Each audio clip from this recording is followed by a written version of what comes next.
tentu saya selalu merindukan kebersamaan dengan keluarga besar ATR BPN. Tapi alhamdulillah saya juga mengikuti Pak Menteri, Pak Wamen, dan seluruh jajaran di minggu-minggu pertama sejak Kabinet Merah Putih ini dibentuk, terus melakukan langkah-langkah strategis dan taktis. Dan ini dibutuhkan sambil kita semua menata struktur baru pemerintahan ini yang kita tahu dari 34 sekarang menjadi 46 pos kementerian. Dari 4 Kemenko menjadi 7 Kemenko. Ini semua tentunya membutuhkan atensi dan pengawalan dari kita. Walaupun cukup beruntung karena Kementerian ATR BPN tidak terganggu sama sekali, tidak ada pemisahan. Mungkin justru ada penguatan-penguatan, dan ini memang dibutuhkan. Yang disampaikan tadi oleh Bapak Menteri tentunya juga selama ini kita perjuangkan, dan memang butuh proses, perlu political will. Dan Bapak Presiden kita, Pak Prabowo juga menaruh harapan. Ini cukup sering Pak Menteri dipanggil langsung oleh beliau, ada harapan besar, ekspektasi yang tinggi bagi ATR BPN untuk menjadi agen yang secara signifikan menjadi game changer dalam orientasi pembangunan jangka panjang yang beliau visikan. Dalam Asta Cita jelas apa yang ingin dicapai oleh Bapak Presiden dan kita semua, kemudian tentu dijabarkan menjadi sejumlah kebijakan yang diharapkan pertama, membuat Indonesia menjadi negara yang maju karena ekonominya tumbuh, bahkan bisa dikatakan cukup ambisius, target 8% pertumbuhan ekonomi.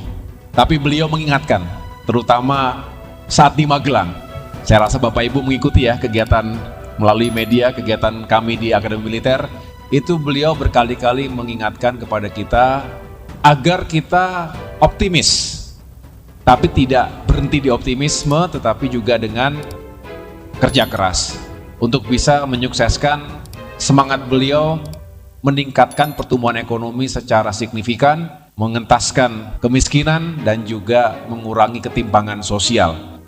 Dan tentunya di antara visi misi beliau tersebut, secara spesifik beliau menekankan kita harus menjadi negara yang punya kemandirian di bidang pangan, kemandirian di bidang energi, termasuk kita harus genjot hilirisasi. Industri kita juga harus semakin maju, nilai ekonominya makin meningkat. Tetapi semua itu tidak boleh hanya untuk mengejar pertumbuhan tanpa pemerataan yang berkeadilan. Nah, disinilah kita masuk. Di sini ada peran yang penting, di mana Kemenko Infrastruktur dan Pembangunan Kewilayahan ini didesain dan juga ditugaskan untuk bisa mengkoordinasikan. Jadi tadi Pak Menteri berharap kami bisa membantu mengkoordinir 5 kementerian teknis, termasuk ada lembaga ataupun otorita yang akan dihadirkan, yang saat ini sudah ada dan ke depan. Mudah-mudahan ya benar-benar bisa lebih integratif. Karena memang permasalahannya sangat kompleks. Yang jelas Pak Prabowo, Pak Presiden kita ingin tanah ini yang mahal harganya, makin lama makin langka, itu dikelola dengan sebaik-baiknya. Tidak boleh ada yang tidak punya tanah di negeri kita. Itu semangat reforma agraria. Kalaupun sudah dikelola dengan baik, warga negara yang baik, termasuk pelaku dunia usaha yang baik, tentu harus menjalankan kewajibannya. Tidak boleh mengakali, karena negara juga membutuhkan kontribusi dari dunia usaha. Jadi fair, kita pengen keadilan. Tapi kalau ada yang tidak comply, tentu Pak Menteri juga sudah punya langkah-langkah untuk menertibkan sesuai dengan aturan dan undang-undang yang berlaku. Yang sudah bagus, berikan apresiasi. Artinya mereka menjadi warga negara yang bertanggung jawab. Dan selebihnya kita ajak masyarakat kita juga, ya jangan nanti sudah diberikan tanah, sudah dibagi-bagikan tanah, tidak produktif. Kemudian ya akhirnya terlantar lagi dan tidak memberikan nilai ekonomi apapun.